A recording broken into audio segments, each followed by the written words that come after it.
Joining me now for his analysis on this and more today, the Australian's political editor, Dennis Shanahan.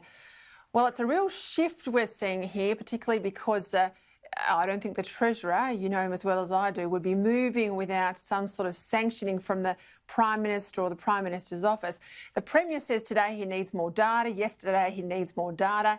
We've been in lockdown in Melbourne for months, but now he says on Sunday he'll have a plan. Why do you think Josh Frydenberg finally broke cover here, Dennis?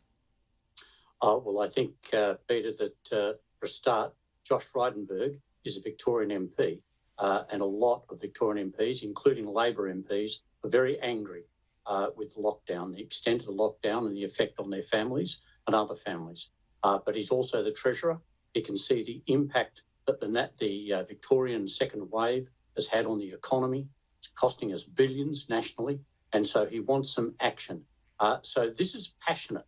This is actually heartfelt by Josh Frydenberg. Certainly Scott Morrison's not pushing him out there, and Scott Morrison's not actually saying anything himself, but nor is he pulling him into line. I think Josh Frydenberg is the point man for the federal coalition on lighting a fire under Daniel Andrews.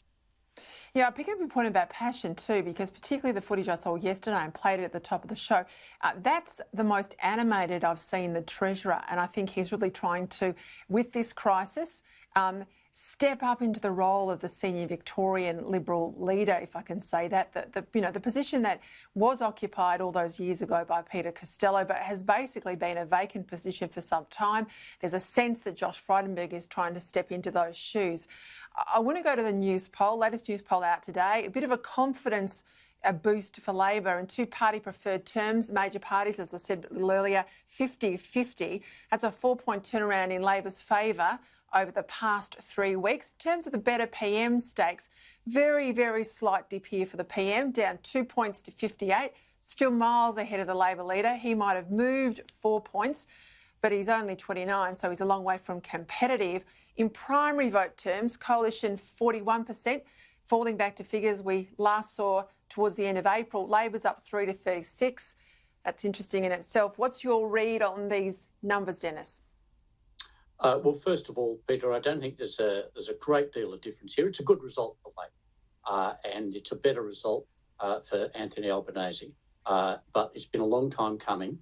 It's interesting to note that the last time there was a bit of a bump in the polls for Labor, it followed a parliamentary sitting. So there's no doubt why Anthony Albanese likes parliamentary sittings. It puts him face to face with the Prime Minister. I think that Scott Morrison has lost a bit of skin over the aged care crisis, and also is being seen as not being doing enough to control the states. I know that his office is getting calls from people saying, why don't you send in the army to sack Daniel Andrews? I mean, this is part of the feeling in Victoria. Yeah. So I think that the polls are reflecting that. But it's still very high level of satisfaction for Scott Morrison and a long way for Anthony Albanese to go. And look, I had plenty of years in opposition. The good thing about Parliament for oppositions, yes, it gives you an equivalence to the Prime Minister, particularly in the chamber, but it helps keep your troops in line. We know Labor's had some issues there with that, Joel Fitzgibbon and others on the right pushing around the boundaries on energy policy. JobKeeper, big focus of the Parliament this week. Labor, we're told, wants to see amendments for workers so that they're paid no less than the minimum wage coming out of all of this. 2/3 of Australia's economists are also saying there's no way the government can proceed with this legislated increase in compulsory superannuation. We've got national accounts on Wednesday when we know we'll technically go into a recession. It'll be a big economic week this week, Dennis. Yes, indeed. And look, on the job seeker and JobKeeper front, what the government is saying, we can't keep up the payments. We knew this moment was going to come. They've extended it quite generously, but they are trying to reduce the payment. And the point of principle here that Josh Frydenberg is trying to make is that, yes, some people may be getting more money who are unemployed than people who are working and they're getting a subsidy.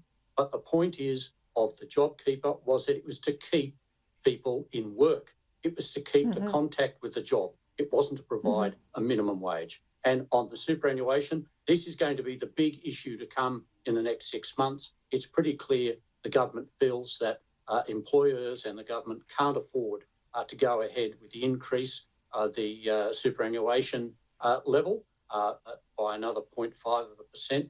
And so they're going to try and run this argument for quite some time that's just not affordable. And on the back of superannuation changes, we've seen these massive access to people's superannuation savings. There has been a change of attitude, and the government's going to work on that and say, it's your money, you can use it. Yeah, I think it's very clear. Once people started to access their money, we saw 10,000 last financial year, another 10,000 permitted this financial year.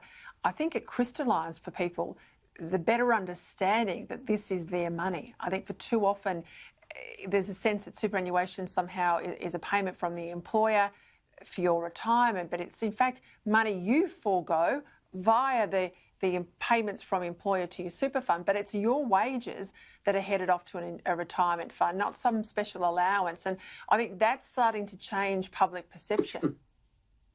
Yes, and I think it's very interesting here that both the job seeker payments and the job keeper payments are going primarily or mostly to women and young people. At the same time, it's women and young people who are taking the money out of the superannuation. They are the largest group taking money out of their own superannuation out.